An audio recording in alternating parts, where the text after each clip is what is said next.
Hello everyone. Hello everyone. So today we are going to discuss our new chapter that is electromagnetic wave. तो पिछले chapter में हमने chapter 6 में हमने एक टॉपिक किया था that is electromagnetic induction that was जो कि फैराडे ने दिया था that is Faraday's law of electromagnetic induction. इस लॉ में फैराडे ने बताया था कि अगर हमारे पास एक कॉइल है एंड उसके पास अगर हम मैग्नेटिक फील्ड को चेंज कर रहे हैं, अगर हम मैग्नेट को पास ला रहे हैं या फिर दूर ला रहे हैं, तो उसकी वजह से जो हमारा चेंजिंग मैग्नेटिक फील्ड है उसकी वजह से कॉइल के अंदर एक करंट इंड्यूस होता है। ठीक है, तो अगर करंट इंड्यूस हुआ है तो इसको हम ऐसे देख सकते हैं कि चेंजिंग मैग्नेटिक फील्ड जो है वो कॉइल के अंदर करंट इंड्यूस कर रहा है। करंट इंड्यूस हो रहा है मीन्स कि अगर एक वायर है उसमें करंट इंड्यूस हो रहा है, इसका मतलब कि दो पॉइंट्स हैं जिनमें पोटेंशियल डिफरेंस है, मतलब कि एक हाई पोटेंशियल पे है एंड एक लो पोटेंशियल पे है। तो मतलब कि मैग्नेटिक फील्ड चेंज करने की वजह से इस वायर में एक पोटेंशियल डिफरेंस जनरेट हो रहा है। There is a potential difference and potential difference अगर जनरेट हो रहा है इसका मतलब क्या है कि इलेक्ट्रिक फील्ड अपने आप जनरेट हो रही है जो कि हमारी कैसे चलती है फ्रॉम पॉजिटिव टू नेगेटिव। तो इसका मतलब कि पोटेंशियल डिफरेंस है इस कॉइल में एंड इस कॉइल में हमारा एक इलेक्ट्रिक फील्ड भी जनरेट हो रहा है। तो इस बात की कंक्लूजन से जो फैराडे हैं उन्होंने एक कंक्लूजन निकाला था इस सब से कि जो हमारा चेंजिंग मैग्नेटिक फील्ड है that produces electric field means कि changing magnetic field produces electric field. Now एक क्वेश्चन अराइज हुआ सब साइंटिस्ट के द्वारा, क्या इसका रिवर्स भी ट्रू है? Is it's reverse true? मतलब कि क्या हम चेंजिंग इलेक्ट्रिक फील्ड की वजह से क्या मैग्नेटिक फील्ड भी प्रोड्यूस हो सकती है? मतलब अगर एक रीजन है उसमें इलेक्ट्रिक फील्ड चेंज हो रही है तो क्या उसमें अपने आप मैग्नेटिक फील्ड प्रोड्यूस हो जाएगी? एंड इस चीज़ का आंसर दिया गया था मैक्सवेल द्वारा and Maxwell says yes. Maxwell ने पहले इसका आंसर येस दे दिया था क्योंकि उन्होंने कहा था कि नेचर में हर जगह सिमेट्री है, there is symmetry in nature everywhere. तो अगर changing magnetic field electric field को प्रोड्यूस करा तो चेंजिंग इलेक्ट्रिक फील्ड भी मैग्नेटिक फील्ड को प्रोड्यूस करेगा। ये पहले उन्होंने इस बात को उन्होंने बाद में एक्सपेरिमेंट के थ्रू प्रूफ भी करके दिखाया। सो अभी हम उसी प्रूफ को पढ़ेंगे जो मैक्सवेल द्वारा किया गया था। So now our next topic is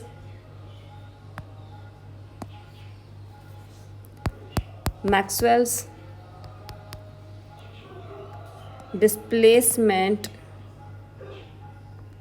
current. This is a new concept used by Maxwell to prove that changing electric field produces magnetic field. So this is a new concept. So now as we know, अब हम लोग Maxwell ने क्या किया, Maxwell ने study किया capacitor का case. उन्होंने देखा कि उन्होंने दो पॉइंट्स लिए, एक कैपेसिटर है हमारा एंड उन्होंने दो पॉइंट्स लिए, एक पॉइंट लिया P that it outside the capacitor and उन्होंने एक पॉइंट लिया Q that is inside the capacitor. ठीक है, दोनों ही पॉइंट पर उन्होंने मैग्नेटिक फील्ड फाइंड किया। So we can write magnetic field at P। तो हमें पता है कि अगर हमारी एक करंट कैरिंग कॉइल है, ये हमने मैग्नेटिज्म चैप्टर में पढ़ा है, moving charges and magnetism chapter में, कि एक वायर है जो कि करंट कैरी कर रही है एंड आर डिस्टेंस पे एक पॉइंट है P एंड हमें इसका मैग्नेटिक फील्ड फाइंड करना है P पॉइंट पे। तो हम क्या करते हैं, हम एक एम्पीरियन लूप लेते हैं एंड एम्पीरियन लूप लेने के बाद हम इस पर एम्पियर्स लॉ लगा देते हैं। तो सेम हम करेंगे, हमने पॉइंट P पे ये डिस्टेंस R पे है तो हमने यहाँ पे एक एम्पीरियन लूप ले लिया। ठीक है, तो अब हम इस पे according to magnetic field at P according to Ampere's law हम लगा सकते हैं इस पर। वी नो एम्पियर्स लॉ क्या कहता है कि मैग्नेटिक फील्ड का डॉट प्रोडक्ट अगर हम लेते हैं DL वेक्टर के पास that will be equals to mu naught I enclose with DL vector क्या है हमारा, जो हमारा एम्पीरियन लूप है उसका स्मॉल पार्ट। तो अब इसमें देखा जाए तो इसमें हमारा करंट है वो I दिया हुआ है, इसमें I बह रहा है एंड इसमें भी I बह रहा है। तो अगर हमने हमारा I इंक्लोज देखा जाए तो we can write this as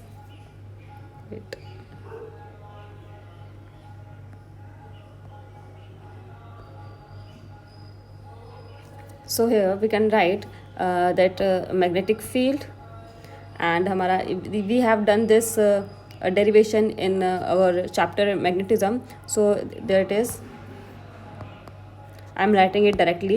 it is B into, मतलब कि बी कांस्टेंट है वो बाहर आ जाएगा, एंड डी एल का वेक्टर होगा 2πr equals to mu naught. What is I enclosed here at P? I enclosed is I, इसमें आई इंक्लोज्ड आई है हमारा. तो this is our answer. So यहाँ पर हमारा बी पे मैग्नेटिक फील्ड एट पी हमारा आंसर आ गया उसका mu naught I by 2πr. So this is fine. Now what the Maxwell do, ये तो हमारा आउटसाइड कैपेसिटर आया ना, आउटसाइड कैपेसिटर.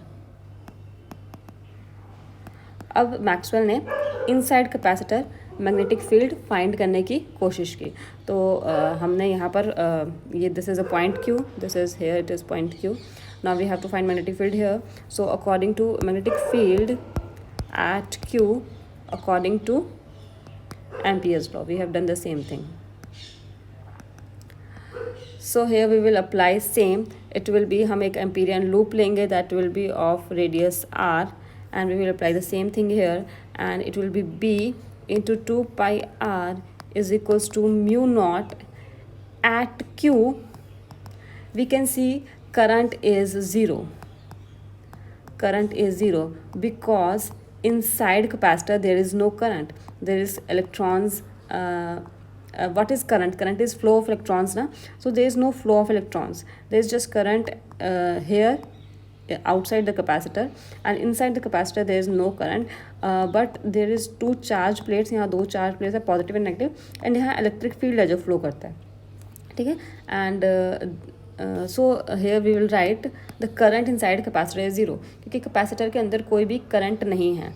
so अगर हम इसको solve करें तो हमारा magnetic field क्या आ गया? 0. ठीक है. इसका मतलब क्या है कि हमारा कैपेसिटर के अंदर हमारा मैग्नेटिक फील्ड जो मैक्सवेल ने निकाला है वो 0 आ रहा है. लेकिन जब हमने नीडल रखी इधर कैपेसिटर के अंदर, कैपेसिटर के इधर इनसाइड इसके रीजन के अंदर, तो नीडल ने डिफ्लेक्शन शो की. ठीक है. तो ये एक प्रॉब्लम है जो मैक्सवेल ने फेस की. सो दे आर सम प्रॉब्लम. जब मैक्सवेल ये कैपेसिटर वाले केस को स्टडी कर रहे थे तो उन्होंने दो प्रॉब्लम फाइंड की. पहली प्रॉब्लम तो ये उन्होंने फाइंड की दैट नीडल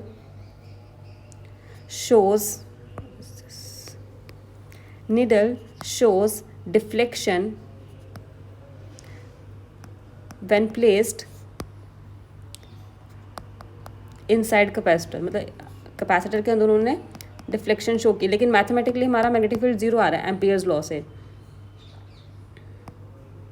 तो ये उन्होंने प्रॉब्लम फेस की. This is problem number 1. ठीक है. एंड नेक्स्ट उन्होंने प्रॉब्लम्स जो फेस देखी उन्होंने इस कंसेप्ट ने, that is discontinuity of current. Discontinuity of current. Discontinue of current means कि कैपेसिटर है, यहाँ पर करंट आई है एंड यहाँ पर कोई करंट नहीं है. यहाँ पे करंट 0 हो गया, मतलब मान लो 5 एम्पियर है. ठीक है. यहाँ पे करंट 0 हो गया एंड अगेन यहाँ पे 5 एम्पियर आ गया. तो मतलब कि ये यहाँ पे डिसकंटिन्यूटी होगी ना करंट में, यहाँ पे करंट कहाँ चला गया. ठीक है. So this is the 2 problems faced by Maxwell, and Maxwell ने इस चीज़ को एक्सप्लेन करने के लिए ही give a new concept that is known as we have, अभी हमने नाम सुना था ऊपर, that is Maxwell's displacement curve. तो फिर Maxwell solved the above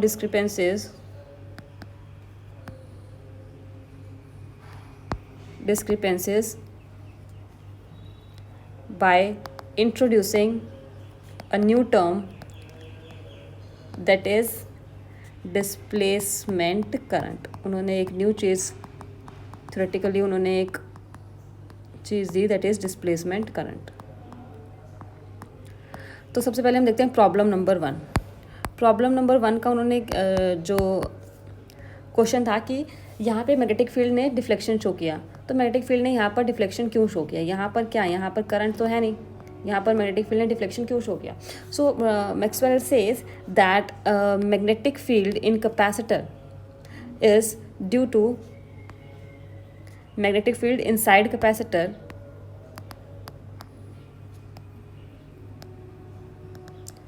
is not due to कि वहाँ करंट बह रहा है, करंट इलेक्ट्रॉन्स फ्लो कर रहे हैं उसकी वजह से मैग्नेटिक फील्ड है. It is due to changing electric field. मतलब कि इस रीजन में अगर आप देखोगे, अभी हम इसको थोड़ा एक्सप्लेन करते हैं. ये आपका कैपेसिटर है. इसमें कैपेसिटर के केस में हमें पता है कि क्या होता है, कैपेसिटर चार्ज होता है एंड डिस्चार्ज होता है. ठीक है, मान लो कि ये एक चार्जिंग स्टेट में है. चार्जिंग स्टेट में क्या होगा, आपका जो इलेक्ट्रिक फील्ड है वो हमारा हमेशा इलेक्ट्रिक फील्ड है वो आपका, this is the capacitor is in charging stage. तो आपका जो इलेक्ट्रिक फील्ड है वो ज़ीरो होगा, ज़ीरो से मैक्सिमम हो जाएगा. हमने पढ़ा है इलेक्ट्रिक फील्ड की जो वैल्यू होती है that is sigma bye epsilon not. ये हमारी इलेक्ट्रिक फील्ड की वैल्यू भी होती है. This is maximum electric field in capacitor. और जब हमारा वो चार्जिंग पूरा हो जाता है उसके बाद जो उसकी पोलैरिटी है वो बदल जाती है एंड कैपेसिटर जो है वो डिस्चार्ज होना स्टार्ट हो जाता है. एंड इस केस में हमारा इलेक्ट्रिक फील्ड कैसे जाता है, मैक्सिमम से zero.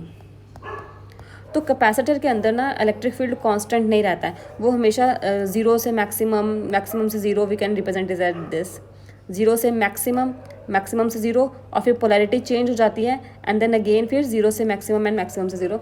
This is how capacitor charges and discharges.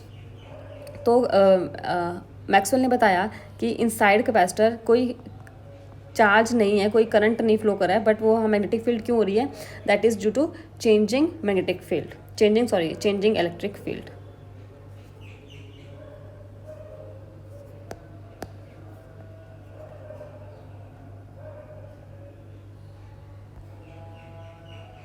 So now जो पहले बात की गई थी कि चेंजिंग इलेक्ट्रिक फील्ड की वजह से चेंजिंग, जैसे कि अब वो फैराडे की जो बात है ना कि चेंजिंग मैग्नेटिक फील्ड की वजह से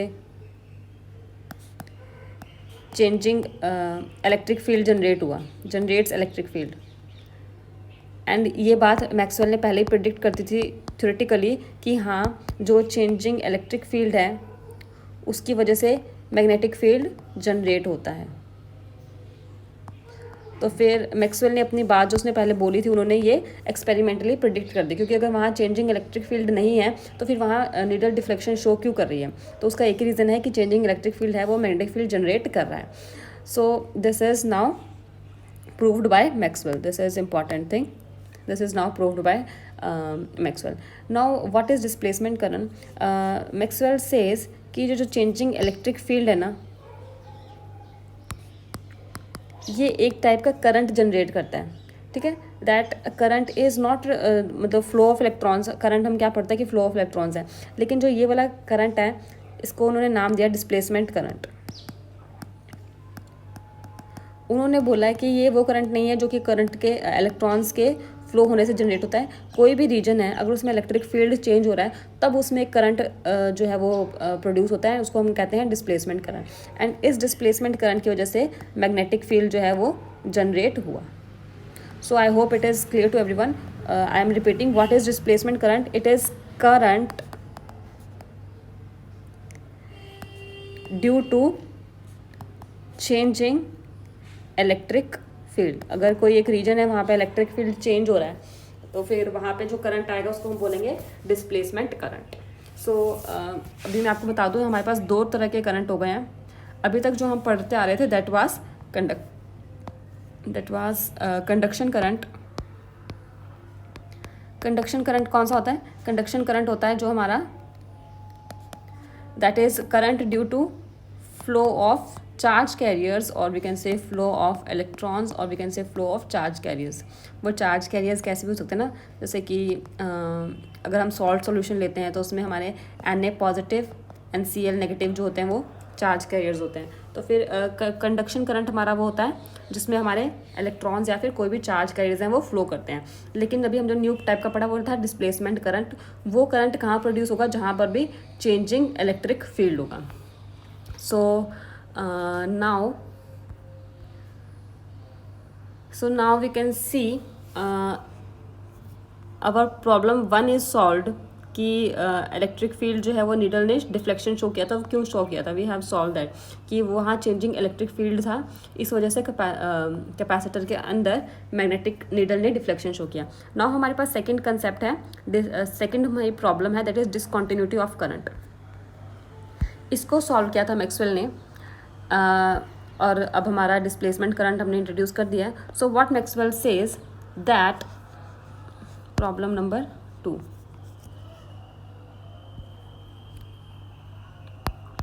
how problem 2 was solved। Now the Maxwell says that कि यहाँ पर हमारा टोटल करंट की अगर हम बात करें तो that is sum of conduction current plus sum of displacement current, मतलब कि conduction current and displacement current के सम से जो है वो हमारा टोटल करंट होता है। तो अगर हम बाहर पॉइंट देखें, let it be we have a point P here and we have a point Q here. तो एट P हमारा कंडक्शन करंट है, क्योंकि यहाँ पर जो करंट है that is due to flow of electrons. यहाँ पर वायर है एक, तो here current is due to flow of electrons. तो यहाँ पर हमारा डिस्प्लेसमेंट करंट है वो 0 है, बट देयर इज IC, ठीक है। एंड यहाँ पर अगर हम क्यू में देखें तो हमारा यहाँ कंडक्शन करंट 0 है, क्योंकि यहाँ पर कोई इलेक्ट्रॉन्स का फ्लो नहीं हो रहा है, ठीक है। इसमें जो करंट है that is due to changing electric field, तो हमारा कंडक्शन करंट 0 है। एंड हमारा यहाँ डिस्प्लेसमेंट करंट हमारा यहाँ है। तो फिर यहाँ जो हमारी जो हमारी डिस्क्रिपेंसी थी, जो हमारी प्रॉब्लम थी डिसकंटिन्यूटी ऑफ करंट की, वो सॉल्व हो गई है। एंड इसमें मैक्सवेल ने एक और बात कही थी, जो हमारी डिस्प्लेसमेंट करंट है उसकी जो वैल्यू है that is equal to value of conduction current. Means कि अगर यहाँ कंडक्शन करंट हमारा 5 एम्पियर फ्लो कर रहा है, तो जो अंदर हमारा डिस्प्लेसमेंट करंट होगा due to changing electric field that will also be 5 ampere, and यहाँ पर जो फ्लो करेगा वो भी 5 एम्पियर होगा। तो जो हमारी जो डिसकंटिन्यूटी इन करंट थी उसकी प्रॉब्लम जो है हमारी वो सॉल्व हो गई है। एंड इसके साथ ही साथ हमारी जो प्रॉब्लम आई थी वो एक ये भी आई थी कि मैक्सवेल के द्वारा जो मैग्नेटिक फील्ड यहाँ उन्होंने फाइंड किया था वो 0 आया था। एम्पियर्स लॉ को यूज़ करके जो उन्होंने पॉइंट Q पे मैग्नेटिक फील्ड निकाला था वो 0 आया था, इनसाइड कैपेसिटर 0 आया था। तो मैक्सवेल ने बोला कि एम्पियर्स लॉ में कुछ मॉडिफिकेशन करने की ज़रूरत है ताकि वो वहाँ करंट वहाँ मैग्नेटिक फील्ड को 0 ना दिखाएं। तो मैक्सवेल ने एक एम्पियर्स लॉ को मॉडिफाई किया थोड़ा सा, and he named it as Maxwell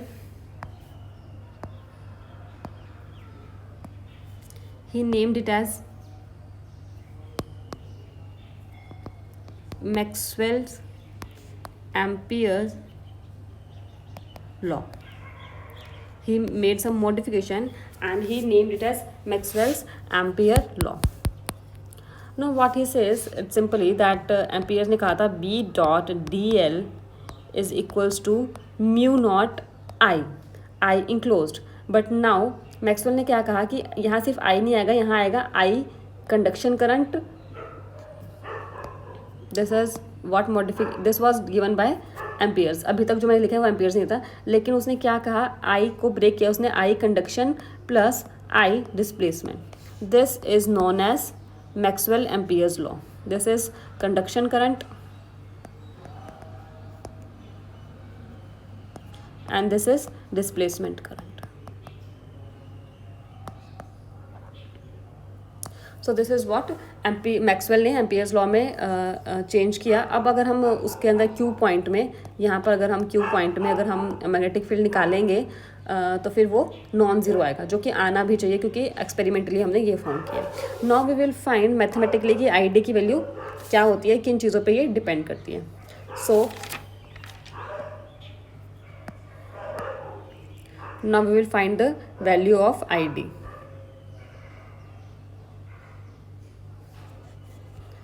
so let us we have a capacitor and इसमें चार्ज जो स्टोर कर रखा है इसने that is Q. Charge Q को स्टोर कर रखा है इसने, ठीक है। There is no flow of electron, but वो चार्ज है ना उसमें स्टोर किया हुआ है। So we can write that, and इसका कैपेसिटेंस है इसका C, ठीक है। एंड हमें पता है कि करंट जो होता है, डिस्प्लेसमेंट करंट ले रहे हैं, दैट इज़ कि चार्ज में जो टाइम के साथ जो चेंज आ रहा है, तो we can write is at D Q by D T. मतलब चार्ज स्टोर हो रहा है, डिस्चार्ज, मतलब कि चार्ज स्टोर हो रहा है, फिर से वो लूज़ हो रहा है, मतलब चार्ज हो रहा है, डिस्चार्ज हो रहा है, जैसे तो टाइम के साथ जो हमारा चार्ज है वो चेंज हो रहा है। ठीक है। Now we know that in capacitor Q equals to using, wait a minute, yes, so in capacitor we know that Q is equals to CV, so I'm writing this using Q equals to CV, I'm using this.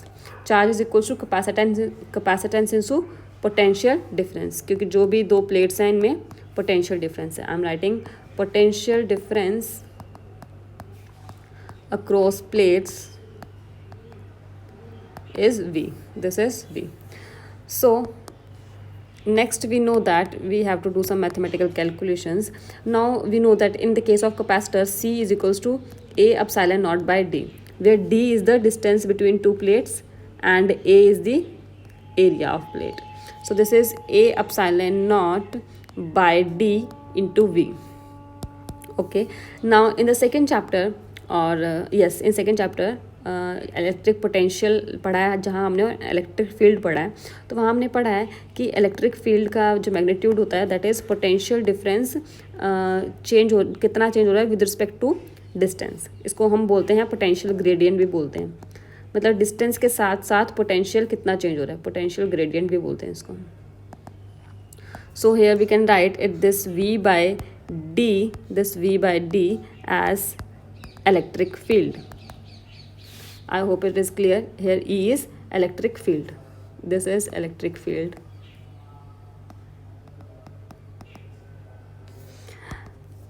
Okay. Now epsilon naught is a constant, so I am taking it out, and we are left with electric field into area. Fine. And we have studied it many times that अगर मान लो कि हमने, let us take this region, we have, हमने ये capacitor है हमारा, and this is a parallel plate capacitor. हमने एक एरिया लिया A इसके अंदर, ठीक है, और इसके अंदर मैग्नेटिक फील्ड जो फ्लो, इलेक्ट्रिक फील्ड जो फ्लो कर रहा है, that is like this, and area vector भी I am again drawing this here. Let us we are taking कि ये हमारी एक पैरेलल प्लेट कैपेसिटर है, ठीक है, एंड इसमें हमने एक रीजन लिया A एरिया का, जो कि इसके पैरेलल ही है। इसका एरिया वेक्टर है इस side, this is area vector, and electric field vector है इसका इस साइड, ठीक है। तो हमारा E इंटू ए हमारा क्या होता है, फ्लक्स होता है, एंड इसमें हमारा एंगल जो है वो इधर कॉस बन रहा है। तो we will write it as epsilon naught D by D T, this is flux, यहाँ क्या बनेगा, E A cos 0, so it will be E into A in this case. तो हमारा जो electric field into area vector है वो बन जाएगा हमारा flux, that is electric flux, ठीक है। So this is a mathematical calculation which we get for displacement current. Means कि डिस्प्लेसमेंट करंट क्या होगा, it will be epsilon naught times, what is epsilon naught, it is हमारी permittivity, electric permittivity, and D phi by D T, D phi by D T means change of electric flux with time. मतलब कि अगर किसी reason में electric field change हो रहा है, तो मतलब कि वहाँ का इलेक्ट्रिक फ्लक्स चेंज हो रहा है ना, तो वो टाइम के साथ कितना चेंज हो रहा है। अगर टाइम के साथ इलेक्ट्रिक फील्ड बहुत ज़्यादा चेंज हो रहा है तो हमारा डिस्प्लेसमेंट करंट ज़्यादा होगा। जैसे कि कैपेसिटर के केस में वो जल्दी चार्ज डिस्चार्ज, जल्दी चार्ज डिस्चार्ज चार्ज हो रहा है, तो फिर उस केस में हमारा डिस्प्लेसमेंट करंट ज़्यादा होगा। लेकिन अगर हमारा इलेक्ट्रिक फील्ड है वो धीरे धीरे चेंज हो रहा है, मतलब कि कैपेसिटर है जो धीरे धीरे चार्ज हो रहा है, धीरे धीरे डिस्चार्ज हो रहा है, तो फिर उस केस में हमारा डिस्प्लेसमेंट करंट है वो हमारा कम होगा, उसकी वैल्यू हमारी कम होगी। So this was all, this is important.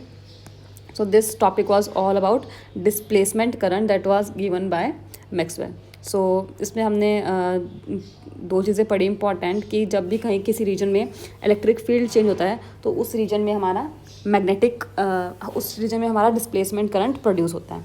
And एक और चीज़ हमने पढ़ी कि किसी भी रीजन में अगर इलेक्ट्रिक फील्ड चेंज हो रहा है तो फिर उस रीजन में हमारा मैग्नेटिक फील्ड जनरेट होता है। एंड जो नेचर में हमने एक सिमेट्री पाई गई कि changing electric field produces magnetic field and changing magnetic field produces electric field.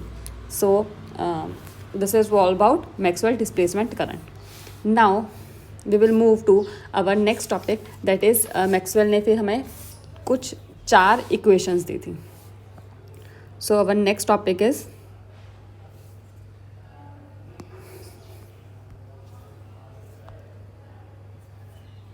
Maxwell's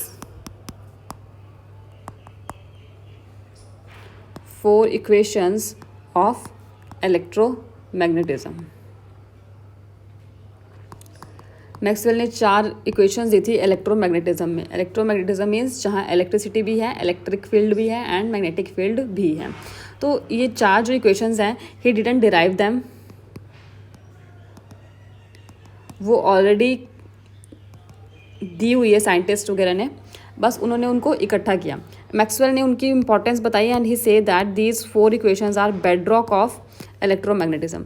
means ये 4 इक्वेशंस बेसिक हैं, ठीक है, ये इनको डिराइव नहीं किया गया है, बस इनके बेस पे पूरी की पूरी इलेक्ट्रोमैग्नेटिज्म की जो भी हमारी थ्योरी है, जो भी हमारे कंसेप्ट है, वो इन 4 इक्वेशन से हम फाइंड कर सकते हैं. ये सबसे बेसिक चीज़ें हैं, ठीक है. तो फर्स्ट इक्वेशन क्या है? फर्स्ट आपने 4 इक्वेशन पहले से पढ़ रखी हैं, वी जस्ट हैव टू उनको बस उन्होंने मैक्सवेल ने कंबाइन किया. So first equation was Gauss law of electricity, और या फिर हम बोलते हैं इसको इलेक्ट्रोस्टैट्स बोलते हैं, जिसको Gauss law of electrostatics. Let me write it as इलेक्ट्रोस्टैट्स.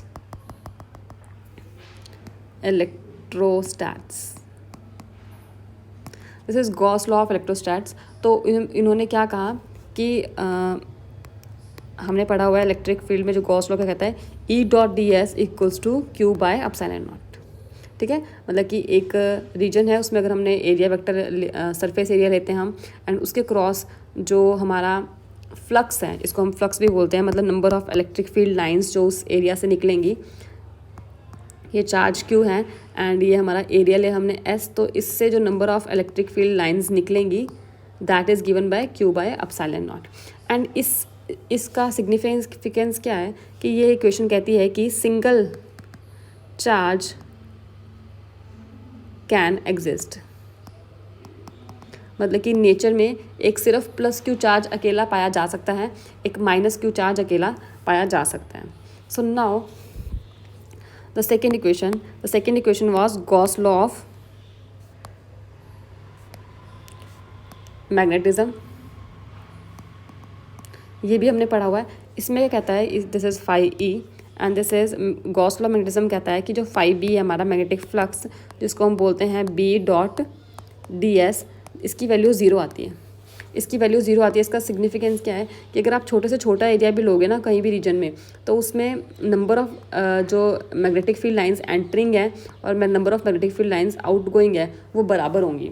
ठीक है, वो बराबर एक ही केस में होती है जब अंदर क्या होता है, कोई डाइपोल होता है. इट कैन बी पॉजिटिव और negative, it can be north pole और साउथ पोल. तो इसमें इसका मतलब ये होता है कि ये कहना चाहता है कि जो मैग्नेट है वो हमेशा पेयर में ही एग्जिस्ट करती है, वो हमेशा डाइपोल में ही एग्जिस्ट करती है, north pole and south pole.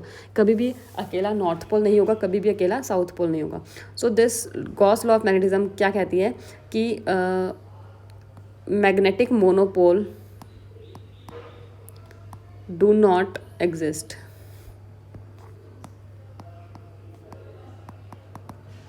This is conclusion we get from the Maxwell's second equation. Yes. Now what is Maxwell's third equation? Maxwell's third equation is Faraday's law. Faraday ने एक electromagnetic induction का एक law दिया था. इसमें उन्होंने क्या कहा था कि कहीं भी अगर मैग्नेटिक फील्ड चेंज हो रहा है तो कॉइल में एक EMF इंड्यूस होता है या फिर एक करंट इंड्यूस होता है. तो इस EMF को उन्होंने फॉर्मूला दिया था, that is induced EMF is rate of change of magnetic flux. And इसमें उन्होंने नेगेटिव साइन भी लगाया था. नेगेटिव साइन क्या रिप्रेजेंट करता है कि जो इंड्यूस्ड EMF है वो फ्लक्स को अपोज करता है. ठीक है, now we know that electric field का जो हमारा मैग्नीट्यूड वाइज हम फॉर्मूला देते हैं, that is dV/dl, means distance के साथ जो वोल्टेज है वो कितना चेंज करता है. This is the formula of electric field. So यहाँ से हम पोटेंशियल का फॉर्मूला निकाल सकते हैं. Potential is E dot D L का इंटीग्रेशन, यहाँ से ई डॉट डी एल यहाँ चला जाएगा एंड उसका इंटीग्रेशन हम कर देंगे, यहाँ डेरिवेटिव का इंटीग्रेशन हो जाएगा. So this is exactly what we are doing here. जो ईएमएफ है हमारा वो एक तरह का पोटेंशियल है. तो यहाँ हम क्या लिखेंगे, पोटेंशियल की जगह E dot D L is equals to minus D phi B by D T. This is Maxwell's third equation. ये इक्वेशन क्या कहती है, ये इक्वेशन यही कहती है कि changing magnetic field produces electric field, और ये उसमें रिलेशन बता रही है. मतलब D phi B by D T का मतलब क्या है कि मैग्नेटिक फील्ड चेंज हो रहा है एंड उसकी वजह से यहाँ पर इलेक्ट्रिक फील्ड जनरेट हो रहा है एंड वो कितना होगा वो ये वाला फॉर्मूला बताएगा. ई dot D L, this is nothing but this is Faraday's law of electromagnetic induction. उसी को ही मैक्सवेल ने थोड़ा सा मॉडिफाई कर दिया. Now we comes with the fourth equation of Maxwell. Fourth equation is Ampere's Maxwell law. So we have, अभी हमने पढ़ा है, that is B vector dot D L vector is equals to mu naught conduction current plus displacement current. So now we have, अभी हमने पढ़ा था कि displacement current की मैथमेटिकली वैल्यू होती है, it is epsilon naught D phi E by D T. ठीक है. So this is what Maxwell's fourth equation is. And ये इक्वेशन हमें क्या बताती है, ये इक्वेशन हमें बताती है कि changing electric field generates magnetic field. मतलब कि हमारा जो इलेक्ट्रिक फील्ड में अगर D phi E by D T क्या है कि मतलब कि टाइम के साथ साथ जो हमारा इलेक्ट्रिक फ्लक्स है वो चेंज हो रहा है तो मैग्नेटिक फ्लक्स कितना होगा, ये उसमें रिलेशन बताती है. So this is the four Maxwell's equation and ये इक्वेशन बहुत ज़्यादा इंपॉर्टेंट है एंड बहुत ज़्यादा इनका सिग्निफिकेंस है इलेक्ट्रोमैग्नेटिज्म में. मतलब कि इनको, जैसे कि मैकेनिक्स में हमारे न्यूटन्स लॉ ऑफ मोशन 3 है हमारे, वैसे ही इलेक्ट्रोमैग्नेटिज्म में जो मैक्सवेल की 4 इक्वेशन है उनको इतना इंपॉर्टेंस दिया जाता है क्योंकि ये बेसिक इक्वेशंस हैं. So this is Maxwell's 4 equation.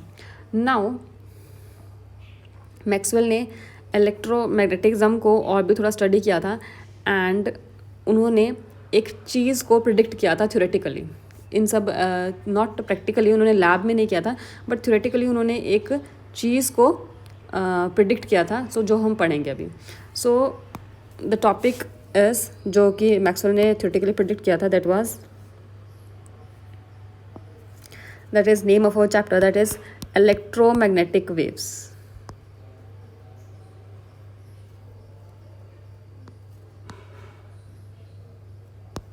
Electromagnetic waves theoretically इस सबसे पहले इसकी बात जो की गई थी ना वो मैक्सवेल ने ही की थी. थ्योरेटिकली मैक्सवेल ने सबसे पहले मैक्सवेल्स ईएम वेव कुछ जैसा कुछ एग्जिस्ट करता है इसकी बात मैक्सवेल ने की थी इन 1865 के आसपास. ठीक है. लेकिन एक्सपेरिमेंटली लैब में जो हमारे सबसे पहले हमने इनको बनाया, वो बनाया था हर्ट्ज ने 1888 में. मतलब एक्सपेरिमेंटली लैब में बहुत बाद में बनी थी लेकिन मैक्सवेल ने थ्योरेटिकली इनको प्रिडिक्ट कर दिया था कि ऐसा कुछ नेचर में एग्जिस्ट करता है. So what is electromagnetic wave. So Maxwell ने डेफिनेशन दी थी. अकॉर्डिंग टू मैक्सवेल, तो अभी हम इसको शॉर्ट में EM वेव या फिर EMW भी कहेंगे. EMW means electromagnetic wave. So according to Maxwell electromagnetic wave क्या आती है.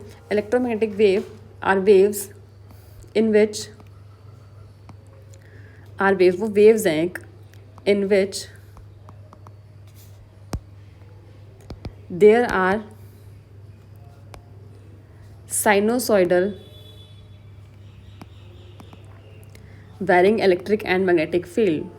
मतलब जो हमारा इलेक्ट्रिक एंड मैग्नेटिक फील्ड है वो इसमें साइनोसॉइडली वेरी कर रहा है. ठीक है. They are sinusoidal varying electric field and magnetic field, ये दोनों वेक्टर्स हैं हमारे. And both are at 90 degree to each other. मतलब कि इलेक्ट्रिक फील्ड और मैग्नेटिक फील्ड दोनों ही आपस में 90 डिग्री में हैं and both as well as both electric field and magnetic field are at 90 degree with each other and perpendicular to direction of propagation. So अगर हम देखें तो अगर this is electric field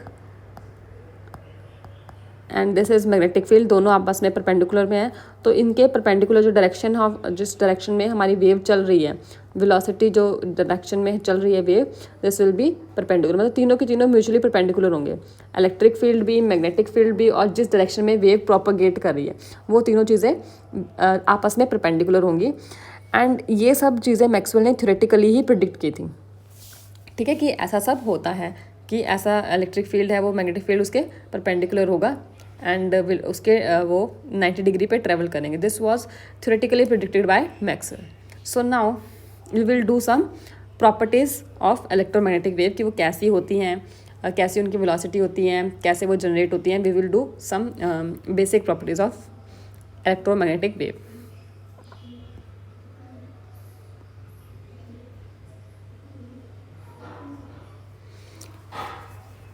So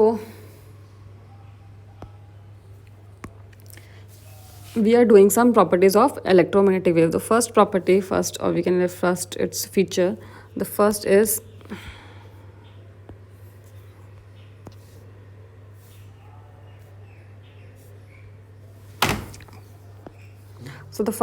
source of electromagnetic wave. कि electromagnetic wave का source कैसे electromagnetic wave हम generate करेंगे. ठीक है, तो first of all I will like to, first is source of electromagnetic wave. तो firstly I will like to draw the electromagnetic wave in the previous topic, that is where Maxwell ने उनको define किया.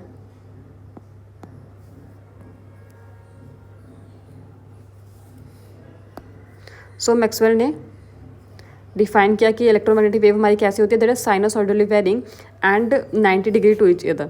तो this is our electric field and this is sinusoidally varying. I am showing one cycle, एक cycle मैंने दिखाया इधर. This is what, this is electric field. इसमें electric field में हमारा जो इलेक्ट्रिक फील्ड कैसे वेरी कर रहा है, वो ज़ीरो था और फिर ज़ीरो से वो मैक्सिमम जा रहा है. This is E max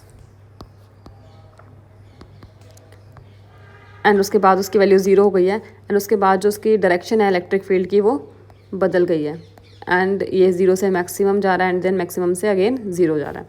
this is how electric field is represented in electromagnetic wave में. हमारी जो इलेक्ट्रिक फील्ड है वो ऐसे वेरी करती है. नेक्स्ट इज़ हमारा मैग्नेटिक फील्ड. जो हमारा मैग्नेटिक फील्ड है वो हमारा, मान लो कि हमारी डायरेक्शन वाई है एंड ये डायरेक्शन हमारी एक्स है एंड ये डायरेक्शन हमारी जेड है. तो हमारा मैग्नेटिक फील्ड है जो अगर जेड डायरेक्शन में है, मतलब कि वो उसके परपेंडिकुलर है, तो मैग्नेटिक फील्ड भी represented like this. This is also sinusoidally varying. तो इसमें ये क्या है कि जो हमारा मैग्नेटिक फील्ड है वो भी ज़ीरो से मैक्सिमम जा रहा है एंड मैक्सिमम से हमारा ज़ीरो जा रहा है. ये हमारा मैग्नेटिक फील्ड है जो कि रिप्रेजेंट किया जा रहा है मैग्नेटिक फील्ड लाइन में. ठीक है, तो इसमें हमारा इलेक्ट्रिक फील्ड है वो हमने लिया है वाई कैप की डायरेक्शन में. ठीक है, एंड मैग्नेटिक फील्ड हमने लिया है जेड कैप, या मतलब कि के कैप भी कह सकते हैं. तो जो हमारी वेव है वो किस डायरेक्शन में प्रोपोगेट करेगी, किस डायरेक्शन में चलेगी, जो वेव हमारी चलेगी वो चलेगी आई कैप की डायरेक्शन में. ठीक है, तो अभी हमने पढ़ा था कि तीनों की तीनों परपेंडिकुलर होंगे तो वो इस तरीके से चलेंगे. This is how electromagnetic wave is. जैसे कि हमने क्लास 11th में जो हमने चैप्टर पढ़ा है, chapter in the class 11th हमने पढ़ा है, that is waves and oscillations. उसका भी यहाँ इधर थोड़ा यूज़ होगा हमारा. उसमें हमने पढ़ा था कि कोई भी वेव होती है उसमें कोई चीज़ जो है वो ऑसिलेट करती है. जैसे कि जो हमारी वाटर वेव है, वाटर की जो वेव्स हैं उसमें जैसे वाटर की जो रिपल्स होते हैं, वेव्स इन वाटर, तो उसमें क्या होता है, हमारा जो पार्टिकल है, जैसे कि ये वाटर मॉलिक्यूल है वो अब ऊपर जाएगा, तो सभी पार्टिकल्स ये ऊपर आ रहे हैं. ठीक है, उसके बाद वो नीचे आने शुरू कर देंगे, वो पार्टिकल्स हैं वो नीचे आने शुरू करेंगे. मीन्स जो एक पार्टिकल है ना वो अपनी ही जगह पे ऑसिलेट करता है, वो या ऊपर नीचे एक पार्टिकल ऐसे ऑसिलेट करता है. ठीक है, वैसे ही हमने पढ़ा था जो साउंड वेव्स होती हैं, साउंड वेव्स क्या होती हैं, उनमें भी जो एयर मॉलिक्यूल्स हैं, एयर मॉलिक्यूल्स हैं वो क्या करते हैं, कंप्रेस होते हैं, वो कंप्रेस होते हैं और फिर वो थोड़े एक्सपैंड हो जाते हैं, फिर वो थोड़े कंप्रेस होते हैं, फिर वो थोड़े एक्सपैंड हो जाते हैं। This is how a sound travels in air. तो इसमें एयर मॉलिक्यूल्स हैं वो अपने ही जगह पे मतलब कि मूव करते हैं, ऑसिलेट करते हैं। तो वैसे ही जो इलेक्ट्रोमैग्नेटिक वेव है वो भी एक वेव है, उसमें क्या चीज़ ऑसिलेट करती है, ठीक है। तो उसमें जो चीज़ ऑसिलेट करती है that is electric field and magnetic field. This is what we want to say that in EM wave, in it is a wave ना, then what is oscillating, कुछ तो oscillate कर रहा होगा। in EM wave the changing electric field and magnetic field are oscillating। ये जो electric field and changing magnetic field है ये जो है वो EM वेव को बनाते हैं। Now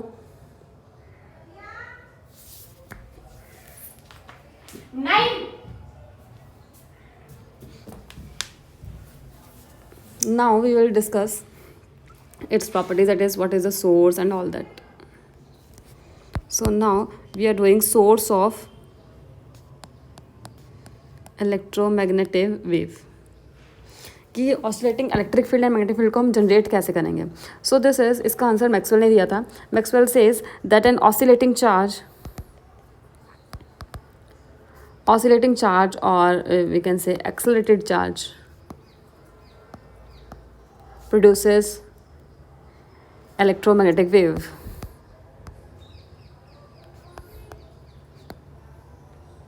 This is very important that oscillating charge is a source of electromagnetic wave। See, अगर हमारा जो चार्ज है वो ऑसिलेट कर रहा है, मीन्स हमारा चार्ज जो है वो यहाँ था, फिर वो यहाँ गया, उसकी वेलोसिटी भी जो है वो चेंज करी है ना, वो ज़ीरो से मैक्सिमम जा रही है उसकी वेलोसिटी, फिर मैक्सिमम से फिर ज़ीरो आ रही है, एंड देन यहाँ फिर वो नेगेटिव में जा रही है वेलोसिटी, एंड देन फिर वो वापस ज़ीरो पे आ रहा है। दिस इज़, उसकी वेलोसिटी है वो ज़ीरो से मैक्सिमम से ज़ीरो जा रही है। तो ये जो चार्ज है हमारा प्लस क्यू चार्ज है, late it B plus Q charge है, तो ये एक्सेलरेट कर रहा है मीन्स प्लस क्यू चार्ज वैसे भी इलेक्ट्रिक फील्ड जनरेट करता है, ठीक है। लेकिन जो इसकी इलेक्ट्रिक फील्ड है ना वो चेंजिंग इलेक्ट्रिक फील्ड है, ठीक है। इसकी इलेक्ट्रिक फील्ड कैसी है, इस चार्ज की चेंजिंग इलेक्ट्रिक फील्ड है। एज वी नो कि जो हमारा स्टैटिक चार्ज होता है, अगर एक चार्ज रेस्ट पे है तो वो क्या प्रोड्यूस करता है, इलेक्ट्रिक फील्ड जनरेट करता है। एक चार्ज रेस्ट पे है तो क्या प्रोड्यूस करेगा, इलेक्ट्रिक फील्ड जो है अपनी वो प्रोड्यूस करेगा। नाउ अगर हमारा जो चार्ज है वो मूविंग चार्ज है बट विद कांस्टेंट स्पीड से मूव कर रहा है, तो फिर वो क्या प्रोड्यूस करता है, वो प्रोड्यूस करता है इलेक्ट्रिक फील्ड और वो मैग्नेटिक फील्ड भी प्रोड्यूस करता है। ये हमने पढ़ा है, मूविंग चार्ज जो है वो मैग्नेटिक फील्ड प्रोड्यूस करता है, लेकिन जो वो electric field and magnetic field produce करता है दैट आर कांस्टेंट। उसकी एक फिक्स्ड वैल्यू होती है। जो हमने इलेक्ट्रोस्टैट्स और हमने मैग्नेटिज्म में पढ़ा है उसमें हम हमेशा जो हमारा वायर में बहता है उसको हम आई लेते थे। आई जो होता था हमारा वो कांस्टेंट होता था, तो उस वजह से जो हमारा मैग्नेटिक फील्ड आता था वो एक कांस्टेंट होता था, वो टाइम वेरिंग नहीं आता था। लेकिन अगर हमारा चार्ज जो एक्सेलरेटेड चार्ज है तो वो जो इलेक्ट्रिक फील्ड जो एंड मैग्नेटिक फील्ड जो प्रोड्यूस करेगा that will be time varying, वो टाइम के साथ वेरी करेंगी। सो अगर हम एक ऑसिलेटिंग चार्ज लेंगे जैसा कि हमने लिया, तो अगर वो हमारा ऑसिलेटिंग चार्ज है वो उसकी फ्रीक्वेंसी है new, frequency of oscillation is new means कि वो एक सेकेंड में कितने ऑसिलेशंस करता है। फॉर एग्जांपल न्यू ऑसिलेशंस करता है, एक सेकेंड में न्यू ऑसिलेशंस करता है, कितनी बार वो ऐसे करता है एक सेकेंड में, this is known as frequency उसकी। तो जो चार्ज की फ्रीक्वेंसी रहेगी वही जो हमारी है वो इलेक्ट्रोमैग्नेटिक वेव जो प्रोड्यूस होगी ना उसकी भी वही फ्रीक्वेंसी रहेगी, मतलब वो भी एक सेकेंड में न्यू साइकिल्स को कंप्लीट करेगा। तो this is electric field and we will make here this is magnetic field.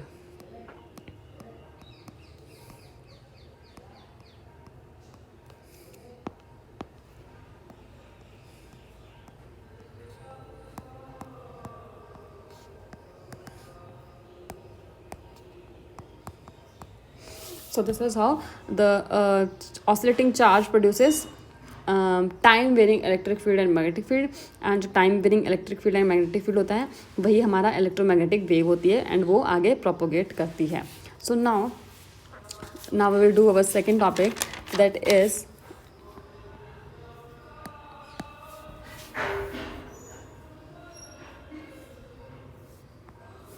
now we will do our second property. The second properties of electromagnetic wave says that electromagnetic wave do not require any medium for propagation. ये तो आपने पहले भी सुना होगा कि जैसे कि जो हमारा सन है, ये हमारा सन है एंड ये हमारी अर्थ है, एंड यहाँ से जो लाइट वेव्स आती हैं, light wave is also an electromagnetic wave. तो यहाँ पर पूरा वैक्यूम है, ठीक है. तो यहाँ पर वो कैसे ट्रेवल कर रही है. फॉर एग्जांपल जो हमारी बाकी वेव्स होती है, जैसे कि जो हमारी वाटर वेव्स हैं, जो उसमें जो मीडियम होता है वाटर है, ठीक है. एंड जो हमारी अभी हमने पढ़ा था साउंड वेव्स है, उसमें एयर मॉलिक्यूल्स होने ज़रूरी हैं. अगर एयर मॉलिक्यूल्स नहीं होंगे तो फिर साउंड नहीं होगी. लेकिन इलेक्ट्रोमैग्नेटिक वेव ऐसी वेव है जो कि वैक्यूम के थ्रू भी ट्रैवल कर सकती हैं. एंड वो ट्रैवल करती कैसे हैं, जो जैसे कि अगर हम सन का केस ले तो सन में भी ऑसिलेटिंग चार्जेस होंगे ना, चार्जेस होंगे जो ऑसिलेट कर रहे हैं बहुत, उधर इतना टेम्परेचर ज़्यादा है तो वो बहुत ज़्यादा ऑसिलेट करते होंगे. एंड वो क्या प्रोड्यूस करते होंगे, changing electric and magnetic field वो प्रोड्यूस करते होंगे. एंड वही changing electric field and magnetic field जो है वो हमारे अर्थ तक पहुँचती है. This is how electromagnetic wave travel from sun to earth. And बीच में वैक्यूम है, मतलब ये कोई भी मीडियम नहीं है. वो ऑसिलेट जो करता है वो electric field and magnetic field जो है वो ऑसिलेट करता है. So this is second property of electromagnetic wave कि इलेक्ट्रोमैग्नेटिक वेव को ट्रैवल करने के लिए कोई भी मीडियम की ज़रूरत नहीं होती है. Now we are going to a third property, that is electromagnetic wave are transverse waves. आपने पहले भी पढ़ा होगा, दो टाइप की वेव्स होती हैं. एक होती हैं लॉन्गिट्यूडनल वेव्स,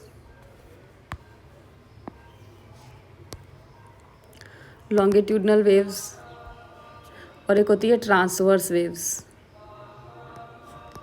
ठीक है. लॉन्गिट्यूडनल वेव्स वो होती हैं जिसमें जो पार्टिकल जो ऑसिलेट कर रहा है that is oscillating in direction of which wave is propagating. For example इसका एग्जांपल लेते हैं साउंड वेव. अगर हम लेते हैं साउंड वेव में जो हमारी पार्टिकल जो ऑसिलेट करता है वो इस डायरेक्शन में ऑसिलेट करता है, एंड जो वेव जो चल रही है वो भी इसी डायरेक्शन में चलती है. This is velocity of wave की डायरेक्शन है, ठीक है. इसी मतलब कि पार्टिकल ऐसे कंप्रेस होगा एंड एक्सपैंड होगा, एंड कंप्रेस होगा यहाँ एंड एक्सपैंड होगा, एंड इसी डायरेक्शन में वेव जो है वो हमारी चलेगी. ट्रांसफर वेव होती हैं जिसमें इसका एग्जांपल हम स्ट्रिंग वेव भी ले सकते हैं. जैसे कि रस्सी को अगर हम बांध दें तो जो वेव होती है हमारी, ये हमारी रस्सी है, ये साइन वेव नहीं है हमारी, ये हमारी रस्सी है जिसको हमने ऐसे कर दिया है.